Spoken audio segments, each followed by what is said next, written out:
ബൈബിളിലൂടെ ഒരു തീർത്ഥാടനം എന്ന ബൈബിൾ പഠന പദ്ധതിയിലേക്ക് ഏവർക്കും സ്വാഗതം.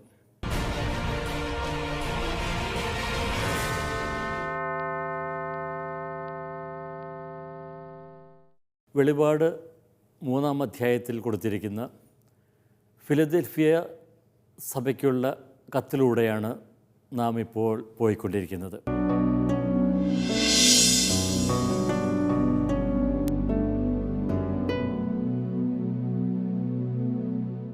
കഴിഞ്ഞ ക്ലാസ്സിൽ ഫിലദൽഫിയ സഭയ്ക്കുള്ള സന്ദേശത്തിൻ്റെ ആദ്യ ഭാഗത്തെക്കുറിച്ചുള്ള വിശകലനം നാം നടത്തിയിരുന്നു. സഭയെ യേശു എപ്രകാരം വിലയിരുത്തുന്നുവെന്നും സഭയെ എപ്രകാരം യേശു ആശ്വസിപ്പിക്കുന്നുവെന്നും നാം അവിടെ കണ്ടു.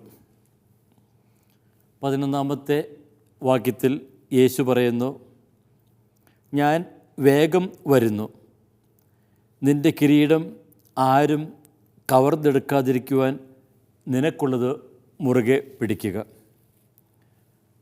കഴിഞ്ഞ ക്ലാസ്സിൽ ഈ ഒരു വാക്യത്തെക്കുറിച്ചാണ് നമ്മൾ പറഞ്ഞുകൊണ്ടിരുന്നത്. യേശുവിൻ്റെ 2-ാം വരവിനെക്കുറിച്ചായിരിക്കാം ഇവിടെയുള്ള സൂചന, ഞാൻ വേഗം വരുന്നു എന്നത്.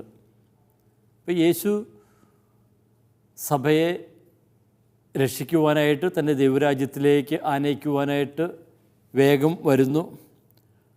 പക്ഷേ നിൻ്റെ കിരീടം അത് നഷ്ടപ്പെടുത്താതിരിക്കാനായിട്ട് നീ ചെയ്യേണ്ടത് എന്താണ് എന്ന് യേശു പറയുന്നു, നിനക്കുള്ളത് നീ മുറുകെ പിടിക്കുക.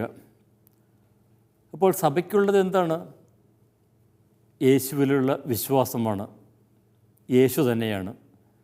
അപ്പോൾ യേശുവിനെ നഷ്ടപ്പെടുത്താതെ ഇരിക്കുക എന്നതാണ് അവരുടെ മുന്നിലുള്ള ഏറ്റവും വലിയ വെല്ലുവിളി. തുടർന്ന് വിജയമരിക്കുന്ന സഭയ്ക്കുള്ള സന്ദേശമാണ് നാം കാണുക. 12-ാമത്തെ വാക്യം ഇപ്രകാരമാണ്, വിജയം വരിക്കുന്നവനെ ഞാൻ എൻ്റെ ദൈവത്തിൻ്റെ ആലയത്തിലെ ഒരു സ്തംഭമാക്കും, അവൻ പിന്നെ ഒരിക്കലും പുറത്തു പോവുകയില്ല. അവൻ്റെ മേൽ എൻ്റെ ദൈവത്തിൻ്റെ നാമവും സ്വർഗത്തിൽ നിന്ന് എൻ്റെ ദൈവത്തിൽ നിന്ന് ഇറങ്ങി വരുന്ന പുതിയ ജെറുസലേമാകുന്ന ദൈവനഗരത്തിൻ്റെ നാമവും എൻ്റെ പുതിയ നാമവും ഞാൻ എഴുതും. ഇവിടെ പറഞ്ഞിരിക്കുന്ന ആശയങ്ങളിലേക്ക് നമുക്ക് പതുക്കെ കിടക്കാം. ആദ്യം പറഞ്ഞിരിക്കുന്നത് ഇവരെ ദൈവത്തിൻ്റെ ആലയത്തിലെ ഒരു സ്തംഭമാക്കും എന്നാണ്. അപ്പം അതിന് നമുക്കറിയാം, അത് രാജാക്കന്മാരുടെ പുസ്തകത്തിൽ നിന്നുള്ള ഒരു സൂചന തന്നെയാണ്. രാജാക്കന്മാരുടെ പുസ്തകം 1 രാജാക്കന്മാർ 7:21. അപ്പോൾ അവിടെ ഇപ്രകാരം പറയുന്നു, ദേവാലയത്തിൻ്റെ പൂമുഖത്താണ് സ്തംഭങ്ങൾ സ്ഥാപിച്ചത്. വലത്തുവശത്തെ സ്തംഭത്തിന് യാക്കിൻ എന്നും ഇടതുവശത്തേതിന് ബോവാസ് എന്നും പേരിട്ടു. ഇപ്പോൾ പഴയ നിയമ ആ ദേവാലയത്തിൽ ഉള്ള ആ സ്തംഭങ്ങളെക്കുറിച്ച് ഇവിടെ പറയുന്നു. ഇനി വീണ്ടും എസെക്കിയേൽ 40-ാം അധ്യായത്തിൽ 49-ാമത്തെ വാക്യത്തിൽ ദേവാലയത്തിൽ സ്തംഭങ്ങൾ ഉണ്ടായിരിക്കും എന്നതിനെക്കുറിച്ചുള്ള സൂചനകൾ നമ്മൾ കാണുന്നുണ്ട്. എസെക്കിയേൽ 40:49. പഴയ POC പരിഭാഷയാണെങ്കിൽ അവിടെ 48 എന്ന് മാത്രമേ കാണുകയുള്ളൂ. ആ വാക്യത്തിൻ്റെ ഏറ്റവും അവസാന ഭാഗമാണ് നാം കാണുക. പൂമുഖത്തിൻ്റെ നീളം 20 മുഴവും വീതി 12 മുഴവുമായിരുന്നു. അതിലേക്ക് 10 പടികളും കട്ടിളപ്പടികളും ഇരുവശത്തും തൂണുകളും ഉണ്ടായിരുന്നു. അപ്പോൾ ദേവാലയത്തിലുള്ള ആ സ്തംഭങ്ങളുടെ പ്രത്യേകത എന്താണ്? അത് ദേവാലയത്തിൽ എന്നും സ്ഥിരമായിട്ട് നിൽക്കുന്നവയാണ്. അതായത് വിശിഷ്ടമായ സ്ഥാനമാണ് ദേവാലയത്തിലെ സ്തംഭം എന്നതുകൊണ്ട് അർത്ഥമാക്കുന്നത്. ഇനി ഈ ഒരു ആശയം, ഈ ഒരു പ്രതീകം അത് പുതിയ നിയമത്തിലേക്ക് വരുമ്പോഴും എടുക്കുന്നത് നമ്മൾ കാണുന്നുണ്ട്. ആദിമ സഭയിൽ വിശ്വാസി സമൂഹത്തെ ദേവാലയമായിട്ട് ചിത്രീകരിക്കുന്നത് നമ്മൾ കാണുന്നു. കോറിന്തോസുകാർക്ക് എഴുതിയ ലേഖനത്തിൽ 1 കോറിന്തോസ് 3:16 ഇപ്രകാരം നമ്മൾ വായിക്കുന്നു: നിങ്ങൾ ദൈവത്തിൻ്റെ ആലയമാണെന്നും ദൈവാത്മാവ് നിങ്ങളിൽ വസിക്കുന്നുവെന്ന് നിങ്ങൾ അറിയുന്നില്ലേ? ദൈവത്തിൻ്റെ ആലയം നശിപ്പിക്കുന്നവനെ ദൈവവും നശിപ്പിക്കും. എന്തെന്നാൽ ദൈവത്തിൻ്റെ ആലയം പരിശുദ്ധമാണ്, ആ ആലയം നിങ്ങൾ തന്നെയാണ്. അതുപോലെ തന്നെ വീണ്ടും നമ്മൾ 2 കോരിന്തോസ് 6:16, എഫേസസുകാർക്ക് എഴുതിയ ലേഖനം 2:19-22 ഒക്കെ നമ്മൾ അവിടെയും നമ്മൾ ഇതിനെക്കുറിച്ചുള്ള ആലയത്തെക്കുറിച്ചുള്ള സൂചനകൾ കാണുന്നുണ്ട്. പുതിയ നിയമത്തിൽ അപ്പസ്തോലന്മാരെ ദേവാലയത്തിലെ സ്തംഭങ്ങൾ എന്ന് വിശേഷിപ്പിക്കുന്നത് നമ്മൾ കാണുന്നുണ്ട്. ഗലാത്യക്കാർക്ക് എഴുതിയ ലേഖനം 2-ാമത്തെ അധ്യായം 9-ാമത്തെ വാക്യം ഇപ്രകാരം പറയുന്നു: നേതൃസ്തംഭങ്ങളായി ഗണിക്കപ്പെട്ടിരുന്ന യാക്കോബും കേപ്പായും യോഹന്നാനും ദൈവത്തിൻ്റെ കൃപ എനിക്ക് ലഭിച്ചിരിക്കുന്നുവെന്ന് കണ്ട്. അപ്പോൾ അവിടെ ആ അപ്പസ്തോലന്മാരെ അവരൊക്കെ ദേവാലയത്തിലെ ആ സ്തംഭങ്ങളായിട്ടാണ് വിശേഷിപ്പിച്ചിരിക്കുന്നത്. അപ്പോൾ അതായത് അവർക്കുള്ള വിശിഷ്ടമായിട്ടുള്ള സ്ഥാനം. അപ്പോൾ ദേവാലയത്തിലുള്ള ആ സ്തംഭങ്ങൾ എന്നത് അവർക്ക് ആ സഭയിലുള്ള വിശിഷ്ടമായ സ്ഥാനം തന്നെയാണ് അത് അർത്ഥമാക്കുന്നത്. അപ്പോൾ വിശ്വസ്തത പുലർത്തുന്നവർക്ക്, ക്രിസ്തുവിൽ യേശുവിൽ വിശ്വസ്തത പുലർത്തുന്നവർക്ക് ലഭിക്കുന്ന ദൈവ സന്നിധിയിലെ സ്ഥിരമായ സ്ഥാനമാണ് ക്രിസ്തുവിൻ്റെ ഈ വാഗ്ദാനം അർത്ഥമാക്കുന്നത്. അപ്പോൾ ഇവരെ ദേവാലയത്തിലെ സ്തംഭങ്ങളാക്കും എന്ന് പറയുന്നു. അപ്പോൾ ഫിലദൽഫിയയിലെ സഭയോട് പറയുന്നു, നിങ്ങളുടെ അവസ്ഥ വളരെ പരിതാപകരമാണെങ്കിൽ പോലും തീർച്ചയായിട്ടും നിങ്ങൾക്ക് ലഭിക്കാൻ പോകുന്ന ആ ഒരു കിരീടം, നിങ്ങൾക്ക് ലഭിക്കാൻ പോകുന്ന സമ്മാനം അത് വളരെ വലുതാണ് എന്ന് പറയുന്നു. പിന്നെ അവൻ പിന്നെ ഒരിക്കലും പുറത്തു പോവുകയില്ല എന്നും പറയുന്നു. അപ്പോൾ ദേവാലയത്തിൽ ആയിരിക്കുന്നവർ അവർ വീണ്ടും അല്ലെങ്കിൽ ദൈവരാജ്യത്ത് തന്നെ ആയിരിക്കും എന്നുള്ള ആ ഒരു സന്ദേശം. അപ്പോൾ അതിൻ്റെ പിന്നിലും വേറെ ആ ഫിലദൽഫിയയിലെ ഒരു പശ്ചാത്തലം കൂടി ഇതിൻ്റെ പിന്നിലുണ്ട് എന്ന് നമുക്ക് അറിയാം. ഇപ്പോൾ ഭൂമികുലുക്കമൊക്കെ വരുമ്പോൾ പലപ്പോഴും അവരൊക്കെ വീടുകളിൽ നിന്ന്, നഗരത്തിൽ നിന്ന് തന്നെ ഓടി മാറിയിരുന്നു എന്ന് നമ്മൾ കണ്ടിരുന്നു. അപ്പോൾ അങ്ങനെ ഉള്ള ആ ഒരു പശ്ചാത്തലത്തിൽ പറയുന്നു, നിങ്ങൾക്കൊരിക്കലും പുറത്ത് പോകേണ്ടി വരികയില്ല. അതെന്താണ് അർത്ഥമാക്കുന്നത്?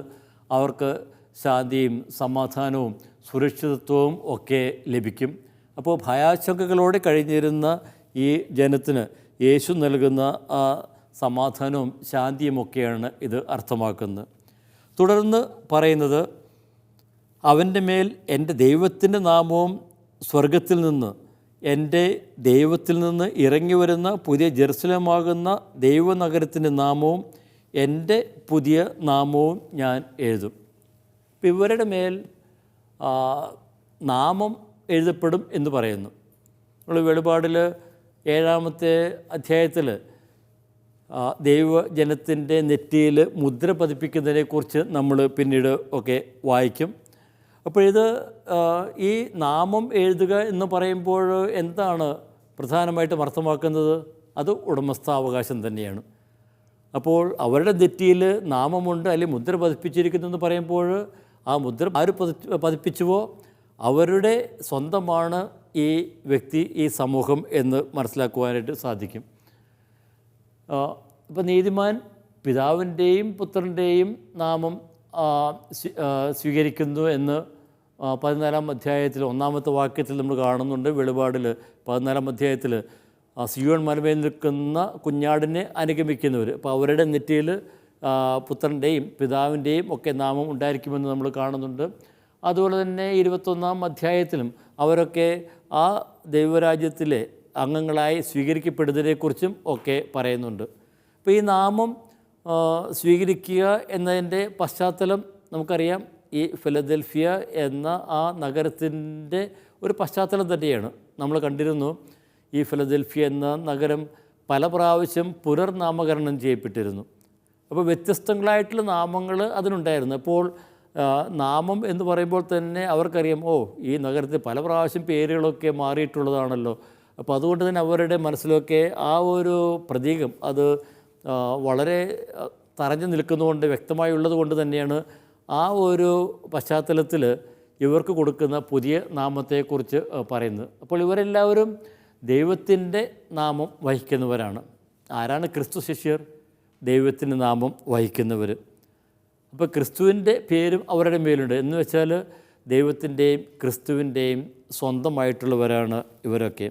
അപ്പോൾ ഇവർക്ക് നൽകുന്ന ആ ഏറ്റവും വലിയ സമ്മാനം അത് തന്നെയാണ്. അവർ ദൈവത്തിൻ്റെ സ്വന്തമായി കഴിഞ്ഞു, ക്രിസ്തുവിൻ്റെ സ്വന്തമായി കഴിഞ്ഞു. ഇനി ഇവർ സ്വന്തമായി കഴിയുന്നു എന്നതിൻ്റെ പ്രതീകം അത് പിന്നീട് 21-ാമത്തെ അധ്യായത്തിൽ കാണുന്നുണ്ട്. സ്വർഗത്തിൽ നിന്ന് ഇറങ്ങി വരുന്ന ദൈവനഗരം കുഞ്ഞാടിൻ്റെ അണിഞ്ഞൊരുങ്ങപ്പെട്ട ദൈവജനമാകുന്ന വധുവാണ്. അപ്പോൾ ദൈവത്തിന് സ്വന്തമായി തീർന്നവർ അത് അവസാനം കുഞ്ഞാടിൻ്റെ വധുവായിട്ട് ചിത്രീകരിക്കപ്പെടുന്നു. അത് അവർക്ക് ലഭിക്കുന്ന ഒരു സമ്മാനമാണ്, അവർക്ക് ലഭിക്കുന്ന ഒരു കൃപയാണ്. അപ്പോൾ അവർ ദൈവത്തിൻ്റെ ആലയമായി തീർന്നു, ആലയത്തിലെ സ്തംഭമായി തീർന്നു. ദൈവത്തിൻ്റെ നാമം, ക്രിസ്തുവിൻ്റെ നാമം അവരുടെ മേലുണ്ടായിരിക്കും എന്നൊക്കെ പറയുന്നത് ദൈവം അവർക്ക് നൽകുന്ന ഒരു കൃപ തന്നെയാണ്, സമ്മാനം തന്നെയാണ്. അപ്പോൾ വിജയം വരിക്കുന്നവർക്ക് ദൈവം കൊടുക്കുന്ന വലിയ ദാനം, അതായത് ദൈവം അവരെ സ്വന്തമാക്കുന്നതാണ് ഇവിടെ വിവരിച്ചിരിക്കുന്നത്. ഇപ്പോൾ വെളിപാട് ഗ്രന്ഥത്തിലെ ഈ കത്തിൽ, ഫിലദൽഫിയയിലെ സഭയ്ക്കുള്ള കത്തിൽ പറഞ്ഞിരിക്കുന്ന ആശയങ്ങൾ വളരെ മനോഹരമാണ്. സഭ വളരെ ബലഹീനയാണ്, നിസ്സാരയാണ്.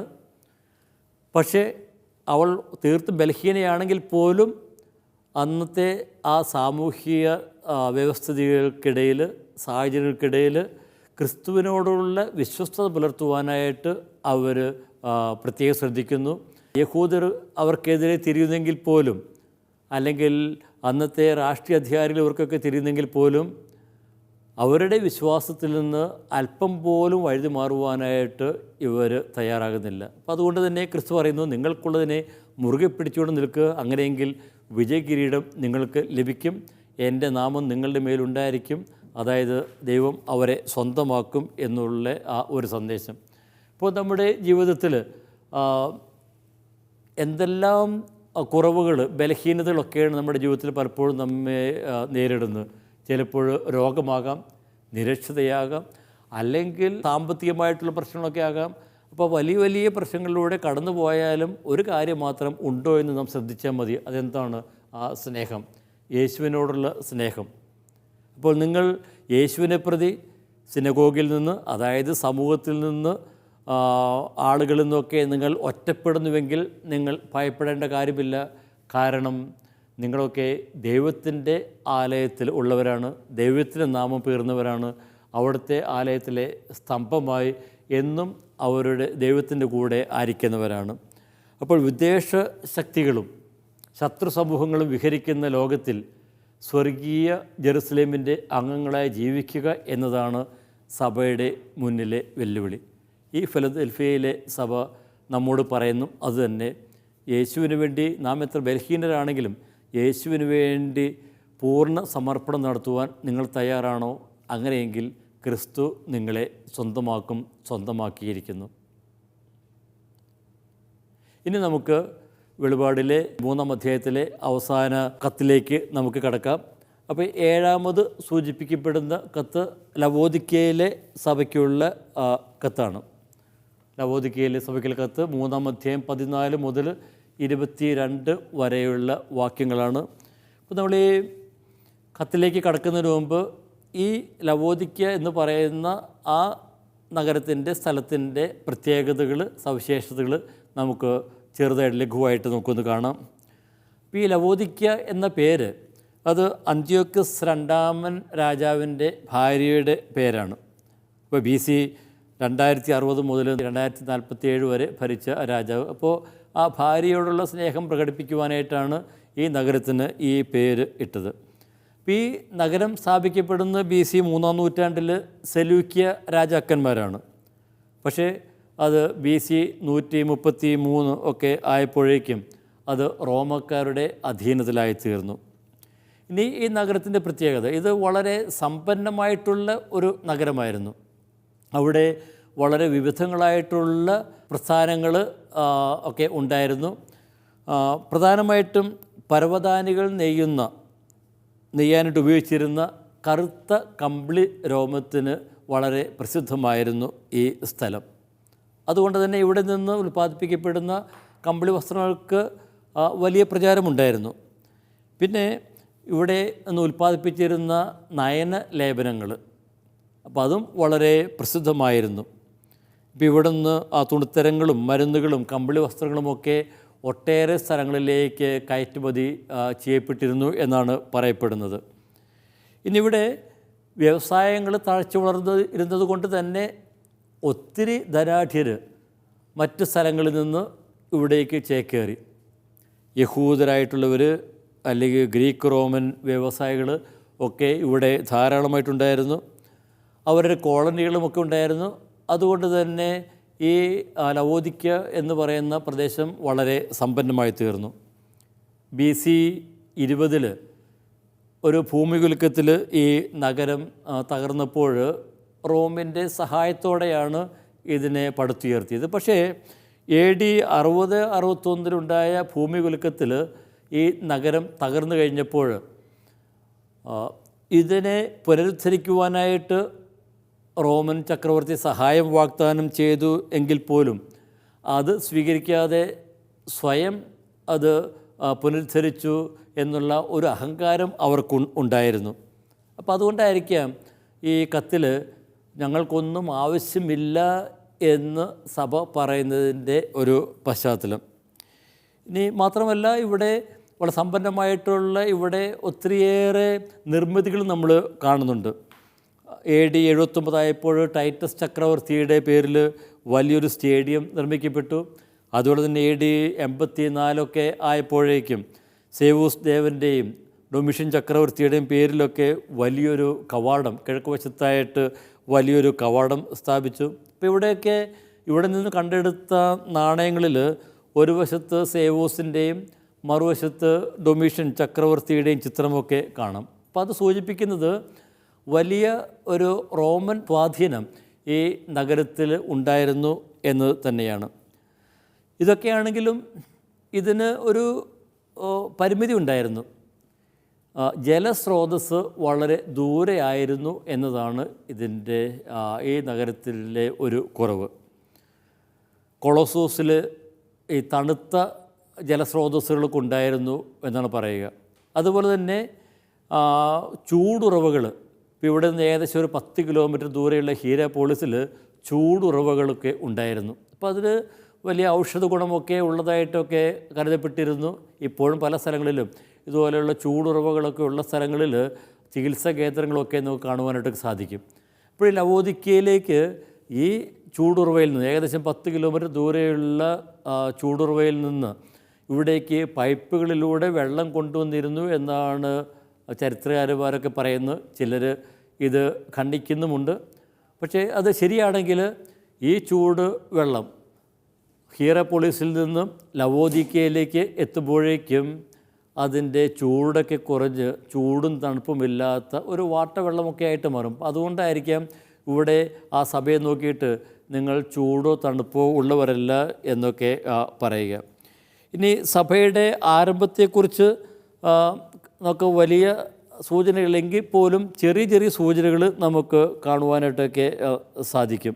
കൊളോസുസുകാർക്ക് എഴുതിയ ലേഖനത്തിൽ 1-ാം അധ്യായത്തിൽ 7-ാമത്തെ വാക്യത്തിൽ ഞങ്ങളുടെ പ്രിയപ്പെട്ട സഹശുശ്രൂഷൻ എപ്പഫ്രാസിൽ നിന്നാണല്ലോ നിങ്ങൾ ഇത് ഗ്രഹിച്ചത്. അപ്പോൾ അദ്ദേഹത്തിൻ്റെ പൗലോസിൻ്റെ സഹശുശ്രൂഷൻ എപ്പഫ്രാസിനെ കുറിച്ചൊക്കെ സൂചിപ്പിക്കുന്നു. അപ്പോൾ ഈ എപ്പഫ്രാസ് മുഖേനയാണ് ഇവിടെ സഭ സ്ഥാപിക്കപ്പെട്ടത് എന്നാണ് പറയപ്പെടുന്നത്. ഏകദേശം AD 50-നും 60-നുമൊക്കെ ഇടയ്ക്കായിരിക്കണം ഇവിടെ സഭ സ്ഥാപിക്കപ്പെട്ടത്. തുടർന്ന് 2:1 വീണ്ടും ചെറിയ സൂചനയുണ്ട്. നിങ്ങൾക്ക് വേണ്ടിയും ലവോദിക്കയിലുള്ളവർക്ക് വേണ്ടിയും എൻ്റെ മുഖം നേരിട്ട് കണ്ടിട്ടില്ലാത്ത അനേകർക്ക് വേണ്ടി. അപ്പോൾ ലവോദിക്കയെക്കുറിച്ചുള്ള സൂചന നമ്മൾ ഇവിടെ കാണുന്നുണ്ട്. ഇനി വളരെ രസകരമായിട്ടുള്ള ഒരു കാര്യം, കൊളോസോസുകാർക്ക് എഴുതിയ ലേഖനത്തിൽ 4-ാം അധ്യായത്തിൽ 16-ാമത്തെ വാക്യത്തിൽ ഈ കത്ത് നിങ്ങളുടെ ഇടയിൽ വായിച്ചു കഴിഞ്ഞ ശേഷം ലവോദിക്കയിലെ സഭയിലും വായിക്കണം. അതുപോലെ തന്നെ ലവോദിക്കക്കാർക്കുള്ള കത്തും നിങ്ങൾ വായിക്കണം. അപ്പോൾ പൗലോസ്ലീഹയുടെ ഈ ലേഖനത്തിൽ ലവോദിക്കയിലെ സഭയ്ക്ക് എഴുതിയ കത്തിനെക്കുറിച്ചുള്ള ഒരു സൂചന നമുക്ക് കാണുവാനായിട്ട് സാധിക്കും. പക്ഷേ അത് നമുക്ക് ലഭിച്ചിട്ടില്ല, അത് നഷ്ടപ്പെട്ട് പോയിരിക്കുന്നു. ഇതുപോലെ പൗലോസ് ശ്ലീഹ എഴുതിയ വേറെയും പല ലേഖനങ്ങളും നമുക്ക് നഷ്ടപ്പെട്ടു എന്നൊക്കെ പറയാൻ സാധിക്കും. പല പണ്ഡിതന്മാരും അതിനെക്കുറിച്ചുള്ള സൂചനകളൊക്കെ നൽകുന്നുണ്ട്. ഇനി ഈ ലവോദിക്കയിൽ ഉണ്ടായിരുന്ന മെത്രാൻ സഗാരിസ് 2-ാം നൂറ്റാണ്ടിൽ രക്തസാക്ഷിത്വം വരിച്ചെന്ന് യൗസേബിയസ് സൂചിപ്പിക്കുന്നുണ്ട്. പിന്നെ ഇവിടെ നമുക്കൊരു കാര്യം, ഈ സഭയെ ഒന്ന് വിശകലനം ചെയ്യുമ്പോൾ നമ്മൾ പൊതുവായിട്ട് കാണുന്ന ഒരു കാര്യം, ഇവിടെയുള്ള സഭ റോമൻ അധികാരികളുമായോ, ഇവിടെ വളരെ ശക്തമായിട്ടുള്ള റോമൻ സാന്നിധ്യം ഉണ്ടായിരുന്നു എന്ന് പറഞ്ഞല്ലോ. അപ്പോൾ റോമൻ അധികാരികളുമായോ യഹൂദരുമായോ യാതൊരു സംഘർഷത്തിലും ഏർപ്പെട്ടിരുന്നതിൻ്റെ സൂചനകൾ ഒന്നും തന്നെയില്ല. അതായത് സമ്പന്നരായിരുന്നവരുടെ കൂടെ അവർ ഒത്തുചേർന്നു, ആ വ്യവസ്ഥിതികളുമായിട്ട് ഒത്തുപോയിരുന്നു എന്ന് വേണം നമുക്ക് പറയേണ്ടത്. അതായത് ഒരു ഒത്തുതീർപ്പിൻ്റെ സമീപനമാണ് ഈ സഭയിൽ കാണുന്നത്. അതുകൊണ്ട് തന്നെ ഇവിടെയുള്ള സഭയുടെ പൊതുവായ ചിത്രം എന്താണ്? ഒരു മന്നോഷ്ടയായ ഒരു സഭ. ആ സഭയ്ക്കുള്ള സന്ദേശമാണ് ഈ കത്തിൽ നമ്മൾ കാണുന്നത്. വളരെ മനോഹരമായിട്ടുള്ള ഒരു വിവരണമാണ്, സഭയുടെ ഒരു ചിത്രീകരണമാണ്. അതിൻ്റെ ഉള്ളറകളിലേക്ക് നമുക്ക് സാവധാനം ഇറങ്ങിച്ചെല്ലാം. ആദ്യം നമ്മൾ ഈ കത്തിൻ്റെ ഘടനയിലേക്ക് നമ്മൾ കടക്കുന്നു. 3-ാം അധ്യായം 14-ാമത്തെ വാക്യം, ലവോദിക്കയിലെ സഭയുടെ ദൂതന് എഴുതുക. സഭയ്ക്കുള്ള അഭിവാദനമാണ് നമ്മൾ കാണുന്നത്. തുടർന്ന് ക്രിസ്തുവിൻ്റെ സ്വയം പരിചയപ്പെടുത്തലാണ്. വിശ്വസ്തനും സത്യവാനുമായ സാക്ഷിയും ദൈവത്തിൻ്റെ സൃഷ്ടികർമ്മത്തിൻ്റെ ആരംഭവുമായിരിക്കുന്ന ആമേൻ ഇപ്രകാരം പറയുന്നു. തുടർന്ന് ഞാൻ അറിയുന്നു എന്നുള്ള പ്രസ്താവനയാണ് നമ്മൾ കാണുന്നത്. അവിടെയാണ് വളരെ ശക്തമായിട്ടുള്ള ക്രിസ്തുവിൻ്റെ വചനം നമ്മൾ കേൾക്കുന്നത്. നിൻ്റെ പ്രവൃത്തികൾ ഞാൻ അറിയുന്നു, നീ തണുപ്പോ ചൂടോ ഉള്ളവനല്ല. നീ തണുപ്പോ ചൂടോ ഉള്ളവനായിരുന്നെങ്കിൽ എന്ന് ഞാൻ ആഗ്രഹിക്കുന്നു.